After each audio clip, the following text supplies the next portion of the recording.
राम राम। आप देख रहे हैं प्रदेश का नंबर 1 और सबसे भरोसेमंद चैनल इंडिया न्यूज हरियाणा। मैं हूं आपके साथ पराग गुप्ता। संसद का 19 दिन का मानसून सत्र हंगामे और नारेबाजी के बीच खत्म हो गया। 19 दिन का मानसून सत्र काफी हंगामेदार रहा। सत्ता पक्ष और विपक्ष के बीच काफी बहस और हंगामा हुआ। इसी हंगामे के बीच मानसून सत्र अनिश्चितकाल के लिए स्थगित हो गया। आखिरी दिन लोकसभा की कार्यवाही सिर्फ 1 मिनट चली, जबकि राज्यसभा करीब 1 घंटे चली। लोकसभा में पीएम मोदी, गृह मंत्री अमित शाह, पूरी कैबिनेट और विपक्ष के नेता राहुल गांधी मौजूद रहे। स्पीकर ओम बिरला ने वंदे मातरम गान के बाद सदन की कार्यवाही स्थगित कर दी। मानसून सत्र में लोकसभा की 19 बैठकें हुई। सदन की सामान्य बैठक सुबह 11 बजे से शाम 6 बजे तक होती है। दोपहर 1 से 2 बजे तक लंच ब्रेक रहता है, यानी एक दिन में करीब 6 घंटे कार्यवाही का समय होता है। और इस हिसाब से 19 बैठकों में करीब 114 घंटे कार्यवाही होनी थी, लेकिन ये करीब 17 घंटे 37 मिनट ही चली, यानी करीब 96 घंटे 30 मिनट कम कार्यवाही हुई। वहीं 2025 का मानसून सत्र 21 जुलाई से 21 अगस्त 2025 तक चला था। इसमें लोकसभा और राज्यसभा की 21 बैठकें हुई। लोकसभा में सिर्फ 37 घंटे काम हुआ था। मानसून सत्र को लेकर सत्ता पक्ष और विपक्ष के बीच बयानबाजी देखने को मिली। सत्ता पक्ष ने आरोप लगाया कि विपक्ष ने संसद में हंगामा किया, तो विपक्ष ने कहा कि सरकार चर्चा नहीं चाहती थी। आज अपने खास कार्यक्रम में इसी मुद्दे पर करेंगे चर्चा, लेकिन उससे पहले कुछ सवाल ये कि संसद के मानसून सत्र से निकला क्या। सवाल यह भी है कि 19 दिन में कितनी सार्थक हुई चर्चा। और आज इस सवाल पर भी चर्चा करेंगे कि जनता को मानसून सत्र से आखिर क्या मिला। क्या हंगामे की भीड़ चढ़ी सदन की कार्यवाही, और सवाल यह भी है कि हंगामे और नारेबाजी से क्या निकला। तो आज इन्हीं सवालों के इर्द गिर्द हमारी चर्चा रहने वाली है। तो तैयारी नहीं ना, जब खुद ही प्राइम मिनिस्टर कदम नहीं रख रहे, होम मिनिस्टर कदम नहीं रख रहे, और मैं अंदर था, मैं सुन रहा था। सुनने के लिए तुम्हारे रूम में बैठ के सुनने के लिए आते हो? अरे या हाउस में बैठ के सुनो। उसके बाद ये सब ऐसे हैं कि they want to destroy democracy and they want to means demoralise parliament members, and वो ये चाहते हैं कि पार्लियामेंट हमारे सामने कुछ नहीं, सब कुछ हम हैं। ये उनकी आदत है और ये इनका ईगो जनता तोड़ेगी। देखिए, अभी हमने सरकार पूरी तरीके से इस देश में अपनी जिम्मेदारी से भाग रही है। आज देश की जनता के सामने जो सारी कठिनाइयाँ, मुश्किलें और ज्वलंत मुद्दे हैं, उन मुद्दों पे ना तो सरकार ने अपनी कोई जवाबदेही की, ना जिम्मेदारी ली। तो जिम्मेदारी सरकार की सुनिश्चित हो, सरकार की जवाबदेही तय हो, चाहे वो महंगाई की बात हो, चाहे आज तक के रिकॉर्ड तोड़ बेरोजगारी की बात हो, चाहे वो बात पैलेट गन चलाने की छात्रों पे बात हो, चाहे नीट पेपर लीक की बात हो, शिक्षा परीक्षा व्यवस्था चौपट होने की बात हो, चाहे E20 का जो पूरा मामला है उस पर जवाब देने की बात हो, चाहे कॉमनवेल्थ खेल हरियाणा में कराने का की हमारी मांग हो। इन किसी भी विषय पे सरकार की तरफ से कोई जवाब ही नहीं आया। जनता के तो ये मुद्दे हैं, ट्रेड डील पे भी नहीं हुआ, US ट्रेड डील पे जनता के ये मुद्दे हैं। जो आज किसान जो है सड़कों पे है कि US ट्रेड डील में किसान का हक मारा जा रहा है, ये सारे मुद्दे सरकार ने जवाब ही नहीं दिया। आज पूरा सेशन हम क्यों आए थे इस सेशन में? ये मुद्दे लेकर, महंगाई का, बेरोजगारी का, शिक्षा परीक्षा व्यवस्था चौपट होने का, पुलिस बर्बरता का छात्रों पर, आज E20 जो आज मिडिल क्लास फेस कर रहा है, E20 को लेकर पेट्रोल में जो आज बात आ रही है, आज कॉमनवेल्थ खेल हरियाणा में हो, ये हमारी मांग है। ये सारे मुद्दे लेके हम कहाँ जाए? 11 बिना चर्चा के पारित हुए, एक चर्चा हुई। टोटल बिल 12, लोकसभा में एक बिल में चर्चा हो पाई और 11 में चर्चा नहीं हो पाए। राज्यसभा में पूरा बिल पे चर्चा हुई। सिर्फ ओपोजिशन के प्रमुख कांग्रेस पार्टी और कुछ लोग भाग नहीं लिया और कुछ ओपोजिशन पार्टी हिस्सा लिया। हाँ, तो वही तो कह रहा हूँ, तो हंगामा करके बात करो ना। तो ओपोजिशन तो बात करते थे ना, तो ये लोग ओपोजिशन करके डिस्कशन से भागते हैं, ये फर्क है। जो वो चाहते हैं ऐसे पार्लियामेंट चलना वो चाहते हैं, वो तो सरकार में, संविधान में एक व्यवस्था है। तो इसीलिए जो डिमांड किया था वो स्वीकारने के बाद क्यों आपने नहीं चलाया? स्थगित की जाती है।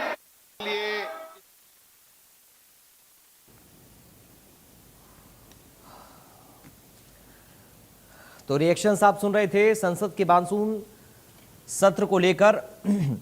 राजनीतिक प्रतिक्रियाएं भी सामने आई और 19 दिन का मानसून सत्र ये काफी हंगामेदार रहा। क्या सार्थक चर्चा इसमें कुछ हो पाई, आज इसे हम समझने की कोशिश करेंगे। कुल 12 विधेयक इस सत्र में पेश हुए।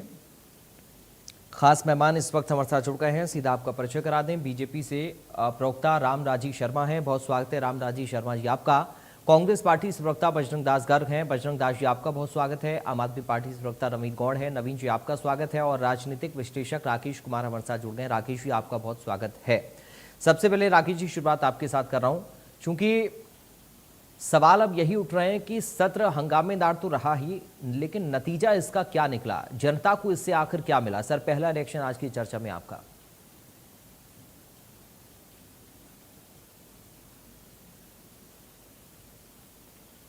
राकेश जी आप सुन पा रहे हैं मुझे? चलिए, लगता है मुझे संपर्क नहीं हो पा रहा है, एक बार फिर से हम जुड़ने की कोशिश करेंगे। राम राजीव शर्मा जी आपके साथ में शुरुआत कर रहा हूं। चलिए, राकेश जी जुड़ गए हमारे साथ। राम राजीव जी मैं आऊंगा आपके पास। राकेश जी अगर आप मुझे सुन रहे हैं तो प्लीज आप कंटिन्यू करिए सर। जी बिल्कुल, जी बिल्कुल। देखिए पराग जी, मैंने कहा है कि हमेशा कोई भी समस्या हो, कोई भी प्रॉब्लम हो, उसका समाधान केवल संवाद से निकलता है। और जिस तरीके से लोकसभा के संसद का जो सत्र था वो पूरा का पूरा ही एक बहुत शोर के अंदर कहीं ना कहीं खो गया। और जिस तरीके से जो बिल पास हुए उनको भी आप देखें कि सभापति ने कहा कि जो इस बिल के पक्ष में है वो हाथ उठा दें और जो नहीं है वो ना की आवाज दें, तो वो शोर शराबे के अंदर ही बिना किसी ज्यादा चर्चा के बिल पास हो गए। और विपक्ष ने अपनी बात को मजबूती से रखने के लिए जो संसद में लोगों ने उनको भेजा है, उनको अपनी बातों को, अपनी हर एक चीज को संसद के पटल से रखनी थी। लेकिन जिस तरीके से विपक्ष की जो बात थी कि माननीय गृह मंत्री जी के आके जिस तरीके से अपना वक्तव्य रखें या किन बातों को बताया जाए, या जो उनके इल्जाम हैं विपक्ष के कि हमें इन बातों पे उनका विचार चाहिए या टिप्पणी चाहिए या उनका जवाब चाहिए, तो उसके कहीं ना कहीं शोर के अंदर पूरा सत्र खराब हो गया।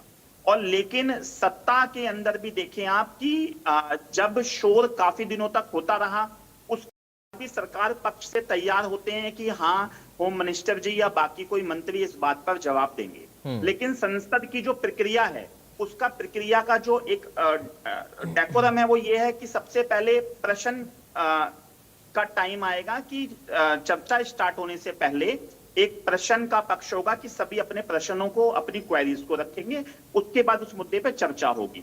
लेकिन मैं समझता हूं कि लगातार विपक्ष ने जो शोर किया और जिन बातों को लेकर किया, जैसे कि चाहे वो बातें युवाओं पे चलाई हुई पैलेट गन की बात हो, या के ऊपर किन लोगों ने किनके कहने से या किस आदेश के बाद इस तरह की जो बर्बरता की गई पैरामिलिट्री फोर्सेस की तरफ से, पुलिस की तरफ से, वो पूछने की बात हो, या नीट एग्जाम के अंदर जिस तरीके से जो पेपर लीक हुआ उसके ऊपर की बात हो, तो इन सभी बातों को लेकर अगर हम देखें तो जिस चीज के लिए चाहे सत्ता पक्ष हो या विपक्ष हो, पूरे देश की जनता ने जिन सांसदों को संसद में भेजा, कहीं ना कहीं उस पे काम नहीं हुआ। संसद का पूरा काल कहीं ना कहीं शोर और शराबे के बीच में गुम हो गया। तो मैं समझता हूं कि सरकार को भी आगे आके अपनी बात को रखना चाहिए था और विपक्ष को भी बड़ा विनम्रता से उनको सुनने के बाद उनकी बातों में कमियां और खामियां जो होती वो लोगों तक लानी थी। लेकिन मैं समझता हूं कि कहीं ना कहीं दोनों ही पार्टियों ने, चाहे सत्ता पक्ष हो या विपक्ष हो, दोनों ने ही जो काम जितनी जिम्मेदारी से होना चाहिए था उतनी जिम्मेदारी से नहीं हुआ। युवा वहीं खड़ा है, युवा बेरोजगार है, युवा पेपर लीक से परेशान है, युवा अपनी समस्याओं से परेशान है। लेकिन जो राजनीतिक पार्टियां हैं वो कहीं ना कहीं अपनी राजनीति को देखते हुए पूरे सत्र को उन्होंने शोर शराबे की मुहिम पे चढ़ा दिया। ठीक है सर। राम राजीव शर्मा जी, जनता को क्या मिला सर इस सत्र से? देखो, सबसे पहले मैं आपको और हमारे दूसरी पार्टी के प्रवक्ता हैं, हमारे विश्लेषक भाई हैं, और इसके अलावा हमारे देश की, प्रदेश की भगवान रूपी जनता जनार्दन को मैं राम राम करता हूं, नमस्कार करता हूं, आपकी बात का जवाब देता हूं। जी, जिस तरह से विपक्ष की आदत है शोर मचाना, सदन में सामना ना करना, और जिस तरह से पिछला उनका इतिहास रहा है, हरियाणा का हो चाहे संसद का सत्र चल रहा हो वहां, तो विपक्ष शोर मचाने में ज्यादा विश्वास रखता है, सामना नहीं कर सकता। जिस तरह से विपक्ष ने शोर मचाया, और अच्छा होता विपक्ष वहां पे विराजमान रहता, माननीय गृह मंत्री जी जवाब देने के लिए तैयार थे, माननीय संसदीय कार्य मंत्री जी तैयार थे, और माननीय संसदीय कार्य मंत्री जी ने भी कहा उनको, विपक्ष वालों को, कि भाई आप आओ, हम चर्चा करने के लिए तैयार हैं। माननीय गृह मंत्री जी आदरणीय अमित शाह जी ने भी कहा, भाई आप आइए, हम बार बार आपसे आग्रह कर रहे हैं, आप आइए, हम चर्चा करने के लिए तैयार हैं। वो तैयार ही नहीं हो रहा। विपक्ष शोर मचाने में ज्यादा विश्वास करता है, काम में नहीं करता। और पूरा देश की जनता, हमारी भगवान रूपी जनता, हमारे देश की जनता देख रही थी विपक्ष का रवैया क्या है, और नेता प्रतिपक्ष को देख रही थी। नेता प्रतिपक्ष को सदन में रहना चाहिए था, वहां पे कोई प्रश्न है, कोई अच्छा सुझाव है, वो देना चाहिए था। वहां ना रह के प्रधानमंत्री जी के घर के सामने जाके वहां पे बैठ जाता है। अरे ये क्या मतलब हुआ भाई? कोई आपने बात कहनी है सदन में, आप कहिए, आपकी हर बात का जवाब देने के लिए माननीय मंत्रीगण हैं वहां पे, वो आपको जवाब रामराजी शर्मा जी, और ऐसे रामराजी शर्मा जी, अब जिस विपक्ष की आप बात कर रहे हैं वही विपक्ष ये भी कह रहा है सर। रामराजी शर्मा जी, ठीक है, ठीक है, ठीक है। रामराजी शर्मा जी, आपको आवाज आ रही है मेरी? सामना करने से डरते हैं सर, मेरी आवाज आ रही है आपको? सर, रामराजी शर्मा जी, आप सुन पा रहे हैं या नहीं मुझे? ये जनता द्वारा नकारे गए लोग हैं। रामराजी शर्मा जी, आपको मेरी आवाज आ रही है क्या? शर्मा जी, आपको मेरी आवाज आ रही है? चलिए, शर्मा जी को लगता है आवाज नहीं आ रही, डाउन कर दीजिए इनको थोड़ा सा। मैं बजरंग दास जी के पास चल रहा हूं। हालांकि मैं सवाल करना चाह रहा था शर्मा जी से, लेकिन उनको आवाज मेरी पहुंच नहीं पा रही है, ऐसा लग रहा है मुझे। बजरंग दास जी, मैं आपके पास आ रहा हूं। शर्मा जी, आप सुन पा रहे हैं मुझे? हाँ जी, बोलिए। ठीक है सर, मैं एक निवेदन भी करूंगा आपसे भी और सभी लोगों से भी कि अगर बीच में एंकर टोके तो प्लीज थोड़ा सा आप चुप हो जाया करिए, क्योंकि आप भाषण तो चल नहीं रहा है सर।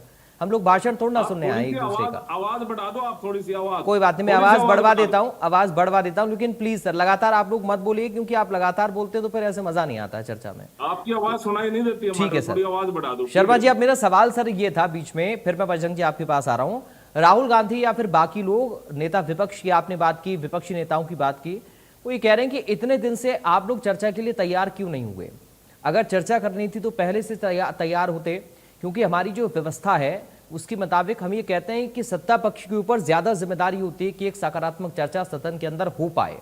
तो चर्चा के लिए अगर पहले इस तरह का रिएक्शन आता विपक्ष के इस रवैये पर, तो शायद मुझे लगता है कि चर्चा और सकारात्मक तरीके से हो पाती, या फिर अगर हंगामा भी होता, वॉकआउट भी होता, तो आपका पक्ष भी मजबूत हो जाता कि देखिए साहब, हम तो आए चर्चा के लिए, लेकिन विपक्ष भाग गया।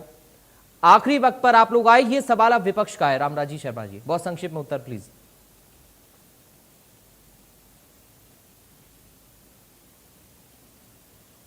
शर्मा जी, आपको आवाज आ रही है मेरी? जी आ रही, मेरे से पूछ रहे हैं? आप ही से पूछा सर मैंने, प्लीज आप जवाब दीजिए, फिर बजरंग जी आपके पास आ रहा हूं।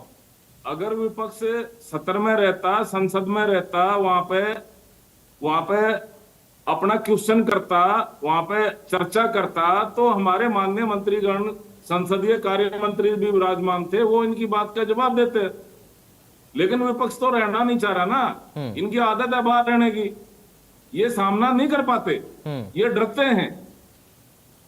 और अच्छा होता और ज्यादा चर्चा होती, और ज्यादा कोई इनके पास में विशेष, इनके पास में कोई ऐसी बात है, इनके पास में कोई अनुभव की बात है, वो ये साझा करते, कोई सलाह देते। ठीक है सर, मैं लौट रहा हूं आपके पास। बजरंग दास गर्ग जी, सवाल सर यही है कि पहले चर्चा की मांग लगातार आप लोग करते रहे, और फिर जब चर्चा के लिए खुद गृह मंत्री कहने आए कि मैं तैयार हूं, सारे सवालों का जवाब देने के लिए तैयार हूं, और कोई भी आप मुद्दा उठाइए, मल्टीपल इश्यूज अगर सदन के अंदर आप पूछेंगे तो उनका जवाब वो देंगे, तो फिर क्यों आप लोग पीछे हट गए सर?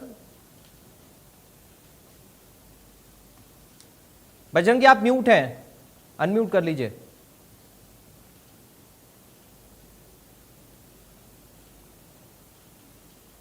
बजरंग जी म्यूट हैं आप, अनम्यूट कर लीजिए।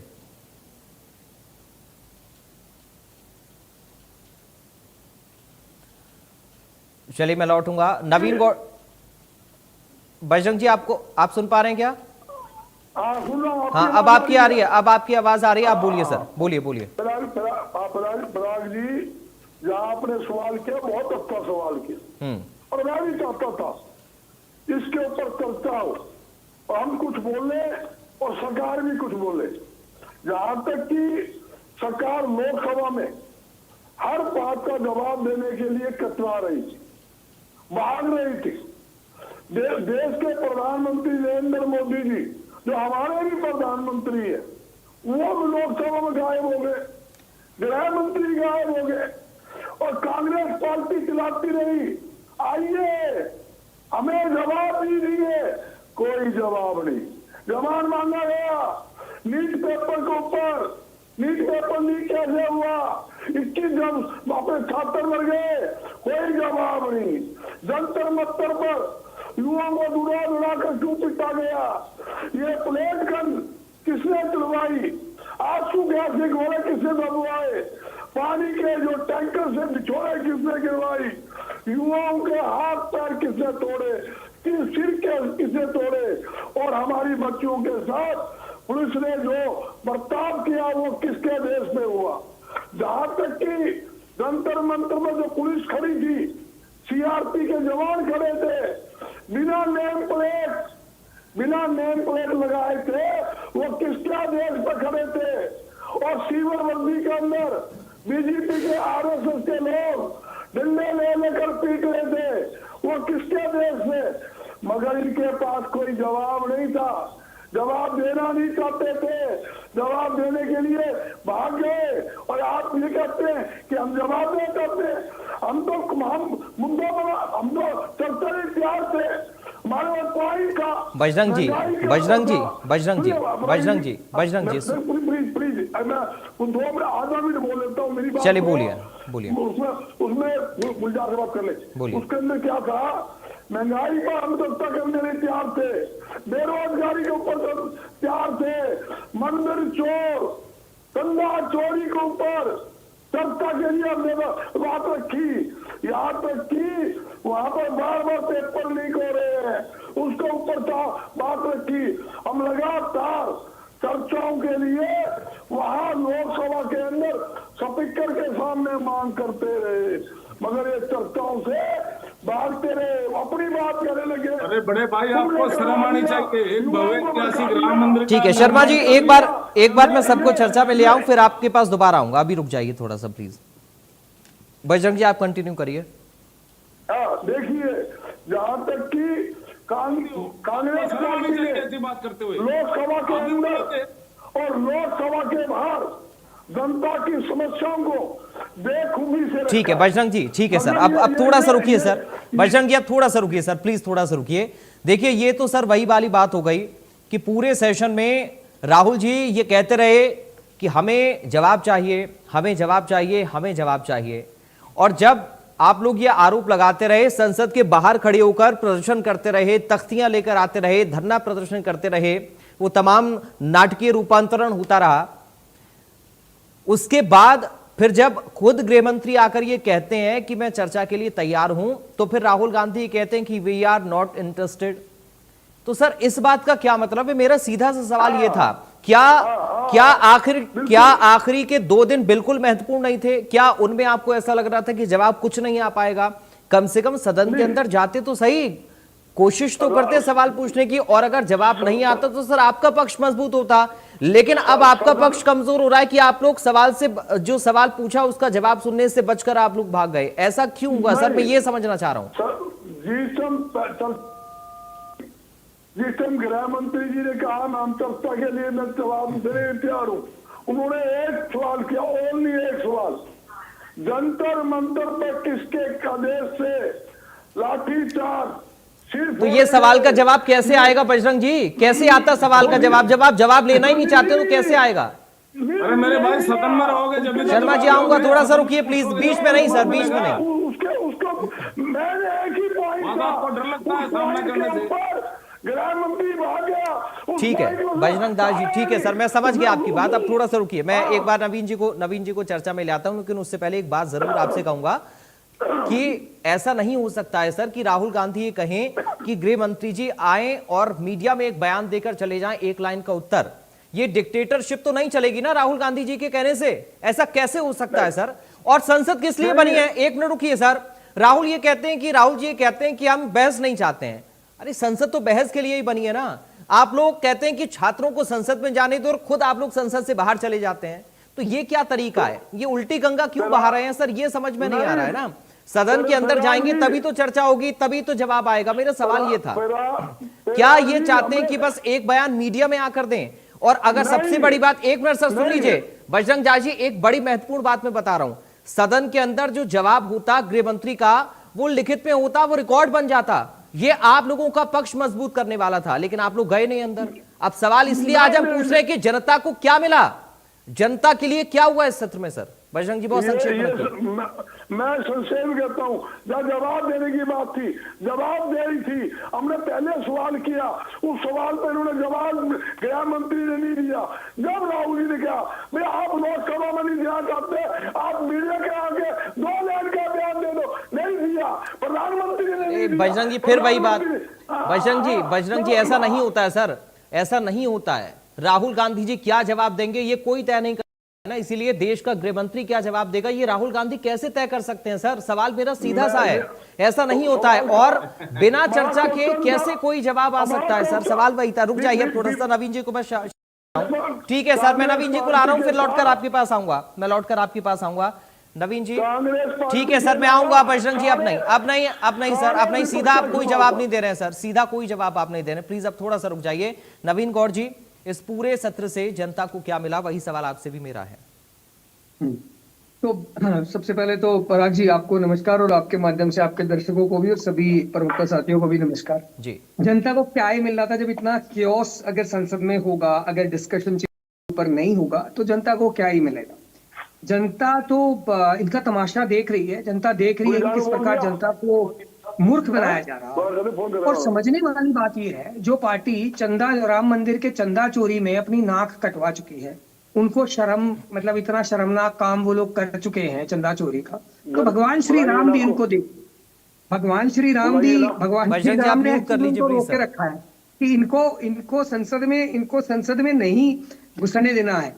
और एक बात और, ये आप सोच के देखिए, ये लोग पतंग उड़ाते हैं हनुमान जी की, उसको बना के मोदी जी पतंग उड़ा देते हैं। बताइए कितनी विचित्र बात है। ये वो लोग हैं जो गाड़ी के आगे हनुमान जी को नचाते हैं, ये वो लोग हैं। तो ऐसे लोगों को आप बताइए क्या भगवान श्री राम जी बख्शेंगे? इनको भगवान श्री राम जी ने आने नहीं दिया है। और मैं आपको बता रहा हूं, ये जनता भी देख रही है। इन्होंने जो देश की नाक कटाई है, इन्होंने जो भारतीय जनता पार्टी की इन्होंने जो चंदा चोरी इस देश में करी है, कि इन्होंने कितने सालों तक राम मंदिर सरकार ले आए। शर्मा जी आऊंगा मैं, थोड़ा सा रुक जाइए, मैं आपके पास आऊंगा नवीन जी के पास। थोड़ा सा रुक जाइए। रामराज जी, शर्मा जी प्लीज सर, मैं निवेदन कर रहा हूं। झूठा आरोप लगा रहे हैं हमारी पार्टी के ऊपर ये। शर्मा जी आऊंगा मैं, थोड़ा सा रुक जाइए प्लीज सर, थोड़ा सा रुक जाइए। नवीन जी कंप्लीट करिए फटाफट। हाँ जी। तो भगवान श्री राम जी के नाम पे जो ये सत्ता में आन बैठे, तो भगवान श्री राम जी ने भी इनके कर्तव्यों को देखा। भगवान श्री राम जी ने देखा, ये तो भैया पतंग उड़ा के उड़ा रहे हैं हनुमान जी की, ये तो भैया गाड़ी के आगे नचवा रहे हैं भगवान, मतलब इष्ट देवताओं को। इनको शर्म नहीं आती, इनको डूब के मर जाना चाहिए। भारतीय जनता पार्टी ने जो कुकर्म पिछले कुछ दिनों में करे हैं, चाहे वो छात्रों की पिटाई हो, चाहे वो पेपर लीक में तो इन्होंने जो मतलब झंडे गाड़े हैं, मतलब इनको क्या ही, इनको तो तमगा दे देना चाहिए, इनको तो अवार्ड मिलना चाहिए। अगर कोई अवार्ड बनेगा जो पेपर लीक में और चंदा चोरी में दिया जाएगा, तो भैया वो भारतीय जनता पार्टी को मिलेगा। इससे बढ़िया, इससे ज्यादा जिसने मतलब अचीवमेंट करी है। ये आरोप तो आप लोग लगा ही रहे हैं सर। मेरा सवाल सत्र को लेकर है। ये आरोप तो आप लोग लगा ही रहे हैं, सदन के बाहर भी धरना प्रदर्शन के जरिए लगा रहे हैं, या फिर आप प्रधानमंत्री आवास का घेराव करने जब पहुंचते हैं तब भी लगाते हैं। लेकिन सवाल यह है कि इस सत्र में क्या हुआ, इस सत्र से मिला क्या? हम पूरे सत्र में सवाल पूछते रहे इन्हीं मुद्दों को लेकर। एक मिनट सर, हम पूरे सत्र में इन्हीं मुद्दों को लेकर सवाल पूछते रहे, और जब सवाल का जवाब सुनने की बारी आई तो हमने कहा कि हमें अब जवाब नहीं चाहिए, हमें कोई चर्चा नहीं चाहिए, हम सुनने के लिए इंटरेस्टेड नहीं है। तो इस बात का क्या मतलब हुआ? पराग जी, इसमें समझने वाली बात यह है कि सत्र कितने दिन का था, और कितने दिन के सत्र में होम मिनिस्टर साहब, और प्राइम मिनिस्टर साहब कितने दिन के लिए वहां पर रहे? सर, जब जवाब देने आए तब जवाब क्यों नहीं सुना? सवाल ये है मेरा। एक मिनट सर, जवाबदेही सवाल किसको जाती है? जब जवाब देने आए तब जवाब क्यों नहीं सुना गया? नवीन जी, एक मिनट, नवीन जी एक मिनट सर, ऐसे नहीं सर, ऐसे नहीं, एक मिनट देखिए, अगर आप मानिए 10 दिन का सत्र है और 8 दिन गृहमंत्री जी सदन में नहीं आए तो कोई उनको बात पहली बार, एक मिनट सर सुन लीजिए, मैं क्या अहंकार है? नवीन जी एक मिनट रुक जाइए सर, नवीन जी आरोप प्रत्यारोप करिएगा, लेकिन मैं फैक्ट्स पर बात कर रहा हूं, रुक जाइए आप। शर्मा जी थोड़ा सा रुकिए, आप भी शर्मा जी, रामराजी शर्मा जी आप भी थोड़ा सा रुक जाइए, आपके पास आ रहा हूं, एक एक करके प्लीज अपनी बात रखिए, मैं सभी से निवेदन कर रहा हूं। नवीन जी मान लीजिए 10 दिन का सत्र है, 8 दिन अगर गृह मंत्री जी प्रधानमंत्री जी सदन में नहीं आते हैं तो ऐसा कोई नियम नहीं है कि उनको कोई बाध्य करे कि आप आइए और आप ही जवाब दीजिए। कोई भी मंत्री जवाब दे सकता है, किसी से भी जवाब दिलवा सकते हैं, यही है नियम। ऐसा नहीं है कि आप उनको बाध्य कर सकते हैं। और अगर वो लास्ट के 2 दिन आकर कहते हैं कि हां मैं जवाब दूंगा, तो क्या वो 2 दिन विपक्ष के लिए रत्ती भर भी, मैं फिर से शब्द इस्तेमाल कर रहा हूं, रत्ती भर भी महत्वपूर्ण नहीं थे? क्या आपको उन 2 दिनों में जो जवाब मिलना था उस जवाब से कोई मतलब नहीं था? सवाल बड़ा सीधा सा है कि अगर जवाब आ रहा था तो आप लोगों ने जवाब से मुंह क्यों मोड़ा? सीधा सवाल है सर। पराग जी, नैतिकता नाम की कोई चीज होती है सर? आप ये सवाल सदन में उठा सकते थे, मौका था। जवाब तो दे दूं नवीन जी, ये मैं वही कह रहा हूं सर, ये मुद्दा आप उठा सकते थे सदन में, इस बात को लेकर आप वो हंगामा करते सदन के अंदर, लेकिन सदन के बाहर क्यों? आप सुन लीजिए, आप बीजेपी को डिफेंड मत करिए। मैं बीजेपी को ये उल जलूल बातें मत करिए नवीन जी, अगर जवाब देना तो सीधा दीजिए। एक मिनट रुक जाइए, एक मिनट रुक जाइए, आप लोगों के पास जवाब नहीं होता है, आप लोगों के पास जवाब नहीं होता है तो उल जलूल कुछ भी बातें करते हैं। रुक जाइए थोड़ा सा, रुक जाइए थोड़ा सा, उल जलूल बातें मत करिए यहाँ पर बैठकर। जवाब नहीं है तो मना कर दीजिए, जवाब नहीं है तो मना कर दीजिए, लेकिन उल जलूल आरोप मत लगाइए मेरे ऊपर। आप जब उल जलूल आरोप मेरे ऊपर मत लगाइएगा, ध्यान रखिए, ध्यान रखिए। फैक्ट्स पर बात कर रहा हूं, फैक्ट पर जवाब दीजिए। नवीन गौड़ जी फैक्ट्स पर बात कर रहा हूं, फैक्ट्स पर जवाब दीजिए प्लीज।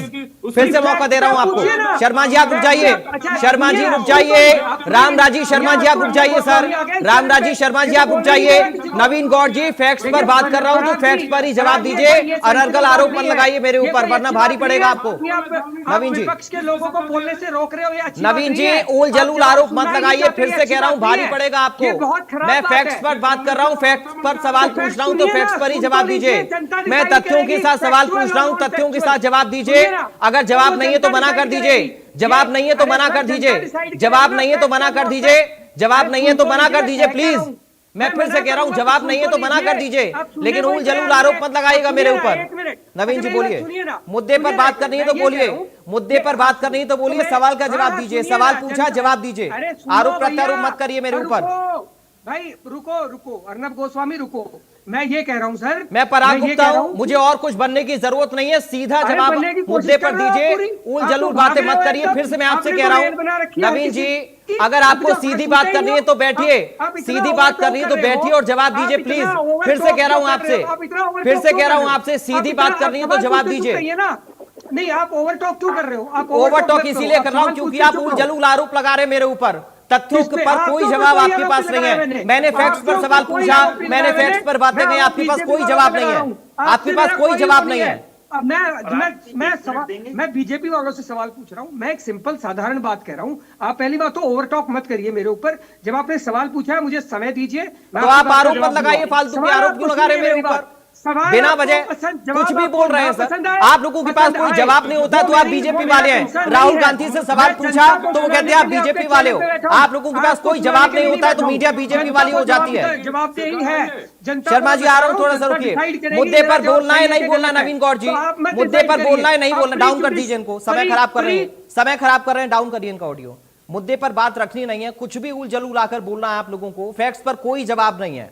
एक बात फैक्ट्स पर आप लोग रखना नहीं जानते हैं, सिर्फ मीडिया पर आरोप लगाना, एंकर्स को कुछ भी बोल देना, बीजेपी का बोल देना, बस यही आता है आप लोगों को, बस यही आता है। रामराजी शर्मा जी रखिए अपनी बात। मैं आपको बताना चाहूंगा, ये जनता ने नकार दिया, जनता दोबारा नकारे गए लोग हैं, बौखलाहट में उल बातें करते हैं, उल फैसले लेते हैं। सही बात ये है, अच्छा होता है ये वहां पे मानसून सत्र में हिस्सा लेते, सदन में विराजमान रहते हो और माननीय मंत्रीगण वहां पे विराजमान थे, संसदीय कार्य मंत्री वहां पे थे, चर्चा के लिए माननीय गृह मंत्री जी तैयार थे। अच्छा होता ये वहां रहते, वहां ना रह के एक प्री प्लानिंग इनका था, बाहर रह गए ये वहां पे हमारी सरकार को कोसते हैं। अरे मेरे भाई, विश्व के सबसे लोकप्रिय और ताकतवर प्रधानमंत्री जी की अगुवाई में जिस तरह से हमारा देश आगे बढ़ रहा है, रक्षा के क्षेत्र में आत्मनिर्भर हो गए हैं, आर्थिक दृष्टि से हम चौथे पायदान पर। रामराज जी शर्मा जी, एक मिनट रुकिए। बजरंग जी देखिए, मैं फिर से आप लोगों से निवेदन कर रहा हूं, एक एक करके बात रखिए सर, एक एक करके बात रखिए, कोई भागा नहीं जा रहा कहीं पर, एक एक करके बात रखिए प्लीज। रामराजी शर्मा जी, रामराजी शर्मा जी, रामराजी शर्मा जी, रामराजी शर्मा जी, रामराजी शर्मा जी, सर मैं फिर से कहूंगा सर, हम भाषण देने नहीं आए यहां पर, प्लीज। तो आज टॉपिक पर बात करिए। मोदी जी ने ये किया, गृह मंत्री जी ने ये किया, बीजेपी सरकार ने ये किया, केंद्र सरकार ने ये किया, वो सब सबके सामने है सर। आज का मुद्दा क्या है उस पर बात रखिए ना। शर्मा जी रुक जाइए, शर्मा जी आप भी लगातार मत बोलिए सर प्लीज। मैं सभी से निवेदन कर रहा हूं कि चर्चा पर ही रहिए, ये बड़ी महत्वपूर्ण चर्चा है सर। सदन में चर्चा नहीं हो पाई, कम से कम यहां पर डिरेल मत करिए, यहां पर डिरेल मत करिए सर। सवाल सीधा सा है विपक्ष का शर्मा जी, मुझे लगता है कि उसका सीधा जवाब भी आना चाहिए कि इतने दिन तक जवाब क्यों नहीं आया। अगर यह जिम्मेदारी सत्ता पक्ष के ऊपर होती है कि सदन चले, बेहतर तरीके से चले, सकारात्मकता के साथ चले, और सदन चलता क्यों है, जनप्रतिनिधि बैठते क्यों हैं वहां पर चर्चा करने के लिए, बहस करने के लिए, जनता के मुद्दों पर बात करने के लिए, और विपक्ष तो जनता के मुद्दे उठा रहा है ना सर, अपने कोई मुद्दे तो लेकर आया नहीं है। विपक्ष ने भी जनता के मुद्दे उठाए, अगर उन पर जवाब आना था तो पहले भी आ जाना चाहिए था। सीधा सवाल उनका ये उपस्थित रहना चाहिए था, मॉनसून सत्र में हिस्सा लेना चाहिए था। कोई अच्छी सलाह है, कोई अनुभव की बात है, वो शेयर करनी चाहिए। वहां पे चर्चा के लिए माननीय संसदीय कार्य मंत्री किरण रिजिजू ने भी इनको बोला, और माननीय गृह मंत्री जी ने भी इनको बोला, भाई हम चर्चा के लिए तैयार हैं। तो ये क्यों नहीं फिर इन्होंने सदन में चर्चा करी? ये बाहर आके शोर ज्यादा मचाते हैं, और जिस तरह से खास संवेदनशील मामला होता है, ये वहां से बाहर निकल जाते हैं और बाहर आके शोर मचाते हैं, जबकि जनता इनको देख रही है, इसलिए जनता ने इनको नकार दिया। ठीक है, नवीन जी कुछ दिखा रहे हैं, बहुत बुद्धिमान हो, ठीक है, देख रही है। ठीक है नवीन जी, क्या दिखा रहे हैं बताइए, मुंह से भी बोल दीजिए, थोड़ा आवाज ऑन करिए इनकी। आपने मुझे 10 सेकंड का अनइंटरप्टेड टाइम नहीं दिया है। आप मतलब अगर आप मुद्दे पर बोलेंगे तो आपको 1 मिनट दूंगा, पूरा 2 मिनट दूंगा, 3 मिनट भी दूंगा, लेकिन मुद्दे पर बोलिए। आप अगर ये कहने आएंगे कि मैं बीजेपी वाला हूं तो आपको बिल्कुल नहीं बोलने दूंगा। नवीन गौड़ जी सुन लीजिए, फिर से बोल रहा हूं, 1 मिनट रुक जाइए, डाउन करिए इनको जरा, पहले सुनिए आप, क्योंकि आप सुनने की आदत डालिए। अगर आप मेरे से ये कहेंगे कि आप बीजेपी वाले तो आपको बिल्कुल बोलने का मौका नहीं दूंगा, क्योंकि आपके पास फैक्ट्स की कमी है। अगर आप ये कहते हैं ना कि एंकर बीजेपी का प्रवक्ता है, तो आपके पास फैक्ट्स की कमी है, आपके पास जवाब नहीं है, ये सीधा सा उत्तर होता है इस बात का। तो अगर आप बोलना चाहते हैं तो प्लीज आप बोलिए, लेकिन मुद्दे पर बोलिए। मेरे ऊपर अनर्गल टिप्पणियां मत करिए। अगर मेरे ऊपर निजी टिप्पणी करेंगे तो आपको बिल्कुल नहीं बोलने दूंगा, क्योंकि मैं यहां पर उन्हीं प्रवक्ताओं को बोलने का मौका देता हूं जो फैक्ट्स पर बात करते हैं, जनता के मुद्दों पर बात करते हैं। मैंने फैक्ट्स आपके सामने रखे, फैक्ट्स पर सवाल पूछा, सारे नियम कायदे कानून आपको सदन के अंदर के बताए, लेकिन आपके पास कोई जवाब नहीं। आप कह रहे हैं आप तो बीजेपी वाले हैं, ये जवाब है आपका, यही जवाब है आम आदमी पार्टी के प्रवक्ता का। अगर है जवाब मुद्दे पर तो दीजिए नवीन जी। है हमारे साथ नवीन जी? नहीं है, चलिए चले गए। यही है आम आदमी पार्टी के प्रवक्ता, और ये बेनकाब हो गया आम आदमी पार्टी का चेहरा, क्योंकि आपके पास फैक्ट्स पर कोई जवाब नहीं है, कोई तथ्य आपके पास नहीं है। आपको कहना बस इतना सा है कि एंकर बीजेपी का प्रवक्ता है, बस इतना कहने आते हैं डिबेट में। आम आदमी पार्टी के प्रवक्ता नवीन गौड़, आम आदमी पार्टी के प्रवक्ता, ये कहने के लिए आए थे इंडिया न्यूज हरियाणा की इस चर्चा में कि एंकर बीजेपी का प्रवक्ता है। बस इनके पास और कोई जवाब नहीं है, क्योंकि है ही नहीं जवाब ही नहीं है इनके पास। सकारात्मक चर्चा करना ही नहीं चाहते हैं, सकारात्मक चर्चा की उम्मीद की जाती है लेकिन होती नहीं है, ना सदन में होती है, ना ही टीवी डिबेट में करना जानते हैं, क्योंकि मुद्दे पर जवाब ही नहीं होता है। मुद्दे पर जवाब नहीं होता है, मुद्दे पर जवाब नहीं होता है, और फिर जब बोला जाता है कि मुद्दे पर बात रखी तो चले जाते हैं, क्योंकि जवाब ही नहीं है। तो बैठकर करेंगे क्या यहां पर? नवीन गौड़ जी सुन रहे हैं तो जरा गौर से और ध्यान से सुन लीजिए मेरी बातों को। बजरंग दास जी, आप बीच में हाथ उठा रहे थे, रखिए अपनी बात। देखिए पराग जी, डिबेट के अंदर चर्चा के लिए आते हैं, और चर्चा आपने ठीक बहुत अच्छे ढंग से चला रहे हो, उसमें कोई दिक्कत नहीं। और मैं ये बताना चाहता हूं, जहां लोकसभा की कार्रवाई है, हरियाणा में विधानसभा की कार्रवाई होती है, राज्यसभा की कार्रवाई होती है, हमेशा सरकार प्रेशर बनाती है, दबाव बनाती है, क्योंकि लोकसभा का स्पीकर जो है वो भारतीय जनता पार्टी का होता है। प्री प्लानिंग से काम चलता है, आप भी समझते हो, आपसे कोई छानी नहीं इस बात की। और ये क्या होता है, जब मुद्दे की चर्चा होती है उसको ये गौर कर देते हैं। हमने चर्चा करनी चाहिए चंदा चोरी के ऊपर, कहा राम मंदिर का चंदा चोरी कैसे हो गया? आप ये बताइए, आपने वादा किया, फैसला किया युवाओं से, छात्रों से, भाई फैसला हो गया, किसी पे पर्चा दर्ज नहीं होगा, किसी पे कार्रवाई नहीं होगा। आपने रातों रात होटलों से, घरों से युवाओं को, छात्रों को पकड़ लिया, और चंदा चोरी का आज तक असली मुलजिम नहीं पकड़ पाए। जवाब नहीं है, ये जवाब नहीं देना चाहते। असली लड़ाई चंदा चोर का मुद्दा था। अगला छात्रों पर जो लाठीचार्ज किसने करवाई, ये परेड गन किसने करवाई, आंसू का ऐसी गोले किसने दाबे, साथ हमारी बच्चियों के साथ। शर्मा जी आऊंगा सर, बीच में नहीं सर प्लीज, मैं निवेदन कर रहा हूँ फिर से आपसे, बीच में मत बोलिए सर। सुनिए, मैं ये कहना चाहता हूँ, शर्मा जी का तकलीफ है, शर्मा जी की आदत नहीं है पंडित जी बीच में बोलने की। हम आपके बीच क्यों रहते हैं? आप बीच में फिर क्या लगाते हैं? आपने पूछा, एक बात सुन लो, ये जवाब दे, चंदा चोरी का शर्मा जी बैठते हैं, ये जवाब दे दो, किसने आदेश दिया? मैं पूछना चाहता हूँ, एक एडमिनिस्ट्रेटर जो है उसके पास पावर है क्या?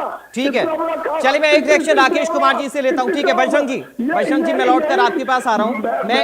मैं यही बात थोड़ा सा राकेश जी से समझना चाह रहा हूं, क्योंकि राकेश जी देखिए, बजरंग जी भी बार बार ये बात कह रहे हैं और मैंने भी ये सवाल शर्मा जी से पूछा कि चर्चा अगर होनी थी तो पहले क्यों नहीं हुई। सवाल ये भी विपक्ष का है कि जब हम लगातार, ये तो सर सवाल विपक्ष के ऊपर है ही कि आप लोग चर्चा से लास्ट में भागे क्यों, अगर आपको जवाब आ रहा था सामने। लेकिन सवाल फिर विपक्ष का ये भी है कि इतने दिन से क्यों चर्चा नहीं हो पाई, इतने दिन से क्यों जवाब नहीं आ पाया। हालांकि बीच में ये कहा भी गया कि किरण रिजिजू की तरफ से बाकायदा कहा भी गया था कि हम चर्चा के लिए तैयार हैं या जवाब देने के लिए तैयार हैं, मगर विपक्ष ने बाहर प्रदर्शन किया। वो सारी चीजें एक तरफ हैं, लेकिन क्या जिम्मेदारी ज्यादा सत्ता पक्ष की थी, सवाल ये है। देखिए पराग जी, ये बहुत महत्वपूर्ण क्वेश्चन है जो आपने पूछा है। देखिए, संसद के अंदर चर्चा होना बहुत जरूरी है, ये मैंने पहले भी कहा था, लेकिन हमेशा सत्ता पक्ष की जिम्मेदारी अधिक होती है, क्योंकि सत्ता पक्ष को देश की जनता ने जिता के संसद में भेजा सबसे ज्यादा मैंडेट को लेकर। आप देखिए, बीजेपी पिछले कुछ समय से हमेशा अपने डिसीजंस के अंदर देरी कर देती है। देखिए, मेरा कोई हक नहीं बनता कि मैं बीजेपी के लिए ये कहूं कि देरी की है या नहीं की है, लेकिन अगर हम सीक्वेंस को देखेंगे तो हमें ऐसा लगेगा कि कहीं ना कहीं बीजेपी निर्णय लेने में देरी कर देती है। जैसा कि सीजेपी प्रोटेस्ट हुआ, सोनम वांगचुक भूख हड़ताल पे बैठे, अगर शुरुआती दिनों में ही अगर सोनम वांगचुक से केंद्र सरकार की तरफ से कोई जाके मीटिंग कर लेता तो मैं समझता हूं जो इतना बड़ा ये एक बहुत बड़ी जो घटना घटी विद्यार्थियों के साथ, ये शायद ना होती और इतना बड़ा ये मैं समझता हूं एक पूरे देश के अंदर आंदोलन का रूप ना लेता, ये छात्रों की राजनीति का। दूसरी बात, जब सत्र की शुरुआत हुई तो लगातार विपक्ष जो था वो बड़ा आक्रामक था कि हम चाहते हैं कि होम मिनिस्टर साहब संसद में आए और ये बताएं कि पैलेट गन का आदेश किसने दिया, स्टूडेंट्स के ऊपर लाठी चार्ज का आदेश किसने दिया, उसमें दोबारा से कहीं ना कहीं देखिए, ये तो होम मिनिस्टर साहब का या बीजेपी का अपना खुद का हक है कि वो संसद में कब आएंगे, कब बोलेंगे और किस विषय पे बोलेंगे। लेकिन जिस तरीके से अगर विपक्ष बार बार ये आवाज उठा रहा था तो मैं समझता हूं कि सरकार सत्ता में है, क्वेश्चन सरकार से पूछे जाते हैं और होम मिनिस्टर साहब का कद बहुत बड़ा है। अगर वो पहले दिन ही आके या दूसरे दिन आके इस बात पे अपने विचार चर्चा कर लेते तो शायद विपक्ष को कोई मुद्दा ही नहीं मिलता इस पूरे सत्र के अंदर। लेकिन जिस तरीके से अंतिम 2 दिनों के अंदर, चाहे वो किरण रिजिजू साहब हो, चाहे वो होम मिनिस्टर साहब ने आके भाषण देने की बात कही हो, तो विपक्ष ने उसका बहिष्कार करते हुए संसद की कार्रवाई को स्थगित कराया, शोर मचाया, बाहर निकल गए। तो यहां पर पराग जी मैं ये कहूंगा कि विपक्ष की तो गलती है ही कि विपक्ष ने लास्ट के 2 दिन जब सरकार कुछ बोलना चाहती थी, और अगर सरकार बोलती या खुद माननीय होम मिनिस्टर बोलते, अमित शाह जी बोलते, तो वो एक एक वर्ड रिकॉर्ड होता और वो जनता तक पहुंचता। लेकिन कहीं ना कहीं उस चीज को कांग्रेस पार्टी ने होने नहीं दिया। लेकिन अगर शुरुआत में पहले दूसरे दिन ही सरकार आके अपना भाषण दे देती, चर्चा कर लेती, तो विपक्ष के हाथ कोई मुद्दा ही नहीं बचता। तो मैं समझता हूं दोनों ही पक्षों ने, चाहे सत्ता पक्ष हो या विपक्ष, ठीक है, मैं राकेश जी आपको थोड़ा सा रोकना चाह रहा हूं, और मुख्यमंत्री